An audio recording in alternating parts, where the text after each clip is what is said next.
Rourkela forest division की बड़ी कार्रवाई, जंगली सूअर शिकार मामले का खुलासा, कई आरोपी गिरफ्तार। राउरकेला वन प्रभाग को विशेष सूचना मिलने के बाद वन विभाग की टीम ने जंगली सूअर के शिकार मामले का खुलासा करते हुए कार्रवाई की। सहायक वन संरक्षक सीएफ गजेंद्र पाल सिंह माथुर के नेतृत्व में गठित टीम ने जांच करते हुए संदिग्ध स्थान पर छापेमारी की।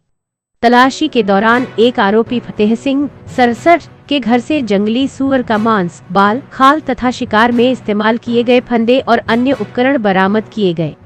इससे स्पष्ट हुआ कि जंगली सूअर का शिकार किया गया था। पूछताछ में सामने आया कि इस अपराध में अन्य 4 लोग भी शामिल थे, जिनमें पंकज कुमार सिंह, विधान सिंह, दुखबंधन सिंह और प्रदीप सिंह के नाम सामने आए। जांच में यह भी पता चला कि क्षेत्र में कुछ लोग पारंपरिक मान्यताओं के तहत शिवरात्रि के दिन वन्य जीवों का शिकार करते हैं, जो कानूनन अपराध है।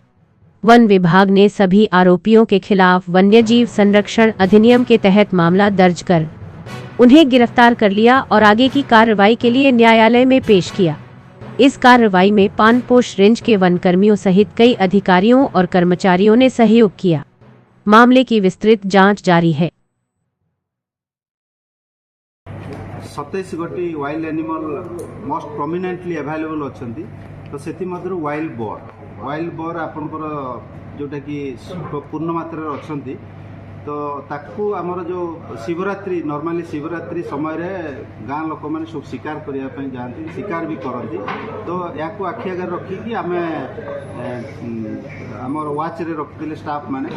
तो यही परिप्रेक्षी में खबर आसला जे कंसर विलेज रो किछि लोक ड्राइव करके बरा शिकार कर जंगली बरा।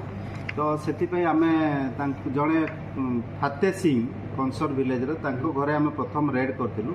रेड कलापर जना पड़ा जे सी घरे मांस रखी जो बरार स्किन रखी।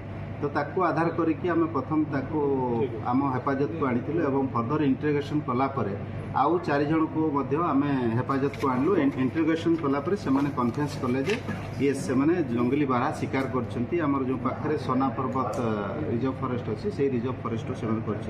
तो तांको ना होची प्रथम होची फाते सिंह, देन द्वितीय व्यक्ति होचंती पंकज कुमार सिंह, देन आपनकर बिटन सिंह एंड दुखबंधु सिंह एंड प्रदीप सिंह, माने समस्त होचंती कंसर विलेज रो। तो तांको पाखरु मध्ये आमे इक्विपमेंट सब जो शिकार पई ट्रैप बसैतिले सेटा मध्ये सीज करछु। देन कटिंग इक्विपमेंट सेटा सीज करछु एवं जो कंटेनर रे सेवन मांस रखितिले ताकू मध्ये आमे सीज करछु।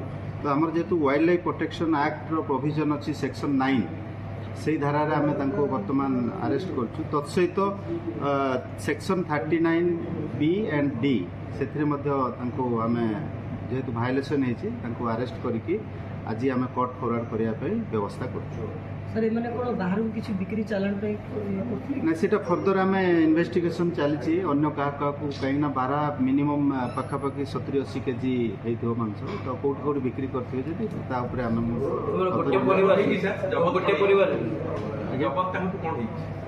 जबत कहली पर मांस जबत होती स्किन जो मारी ट्राप से जबत ना ना अलग अलग गाँव चली इन्वेस्टिगेशन बर्तमान चलती। आम 5 जन को बर्तमान जहाँ जहाँ ना आसला बर्तमान आम आनिक इंट्रोगेशन कलु और से कन्फेस कले किल कर बर्तमान हाँ से नॉर्मली शिवरात्रि समय सब शिकार करते। तो